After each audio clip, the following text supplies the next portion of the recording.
Good morning, everyone. I have some verses I read yesterday that really convicted me, and I want to share them with you.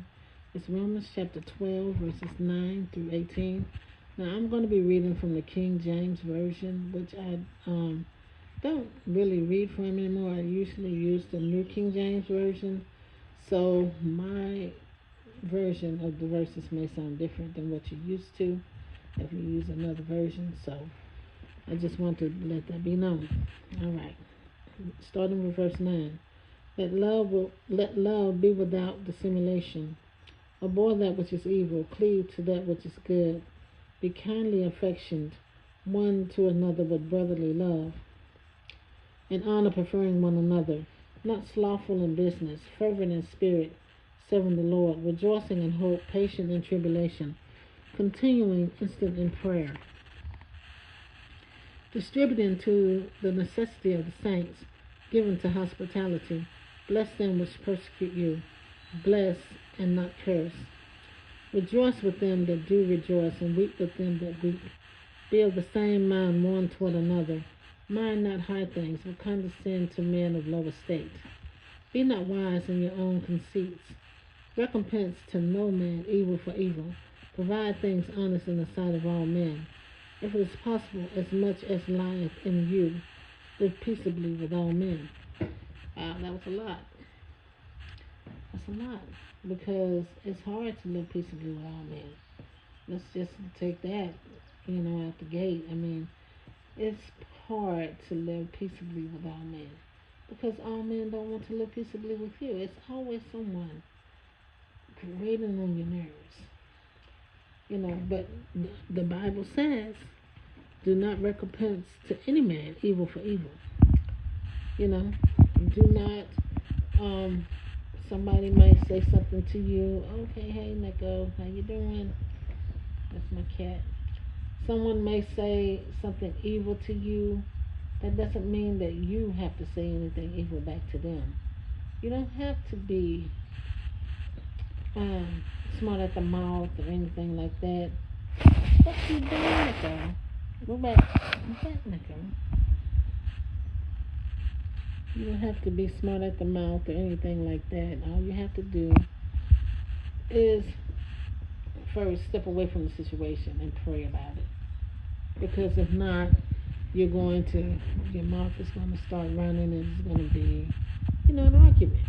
I know this because I used to deal with this. I used to deal with anger. I had an anger issue. I remember before this I was married a long time ago. And I'm not going to say that my ex-husband was 100% perfect in everything he did, which he wasn't, and I wasn't either. But a lot of times my anger got the best of me, and I wish I hadn't acted that way toward him in a lot of situations.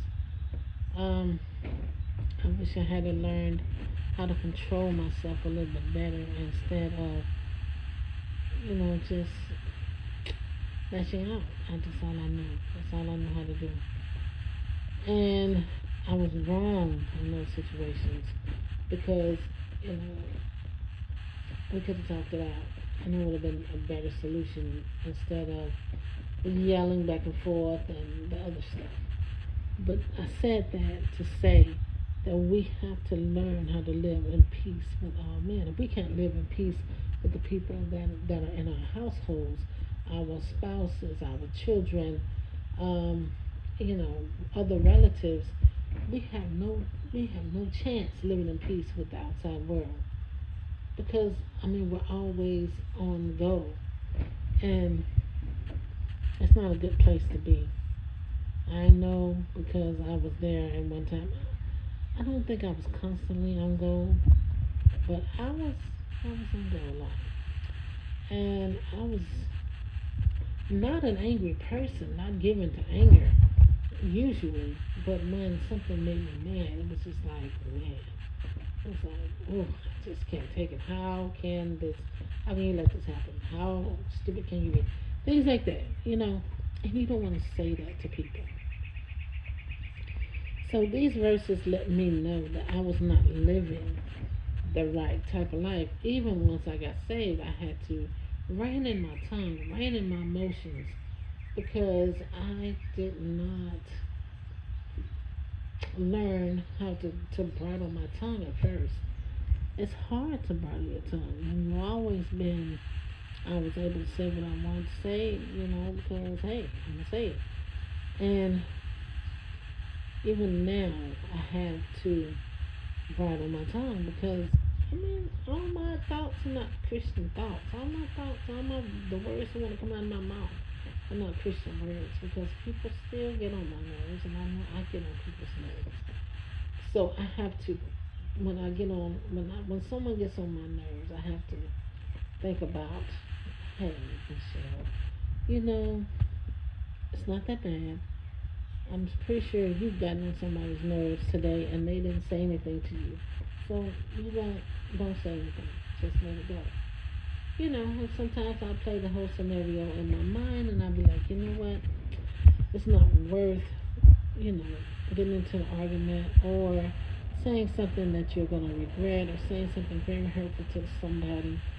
I don't wanna do that. Back in the day I would have done that. But now I'm a new person, new creation. I'm not going to do that. So we have to learn how to live according to the word. Not say, well, God gonna forgive me. Yes, He will forgive if you ask. But come on, when you're ever gonna learn how to live according to the word? You can't rely on grace and forgiveness all the time and just keep on sinning with your mouth and keep on having an attitude and keep on living and treating people any kind of way. Because after that, you're not going to have anybody to treat any kind of way. They're not going to want to be around you, and then they're going to say, hey, she says she's a Christian? How so? Look at her conduct. Look at her behavior. Oh, no. If that's a Christian, I don't want it. So now you not only alienated people, you ruined your witness. Because whenever you get to talking to someone about God, they're going to be like, wait a minute, so you're a Christian? And they're like, no, I don't, because that's what, your God is doing for you. I don't want that. I don't want that. And you can't get mad because look at how you act. And the Bible gives us these instructions. Romans chapter 12, verses 9 through 18, on how to live a Christian life, living peaceably with those around us, even when it's hard. And just think, it's going to get harder. It's going to get harder, it's going to get harder, and it's going to get harder. And also it says in chapter 19, dearly beloved, avenge not yourselves, but rather give place unto wrath. For it is written, vengeance is mine, I will repay, saith the Lord. You can't even get them back. You're not supposed to. Pray for them. Let them know, hey, go ahead on now, but pray for them. You can't just walk around being a big anger ball all the time and lashing out at people, and then on Friday, right before it's time to get off, hey, how about y'all come to church with me Sunday? I look at you like, what? After you have been such a thorn in everybody's side all week, lashing out at people and, not cursing them, but darn near cursing them out. You gotta learn how to control yourself. So, that's all I got. Those verses just convicted me, made me feel like, wow, Michelle, you have to do better. So, thank y'all for your time, and God bless. Bye-bye.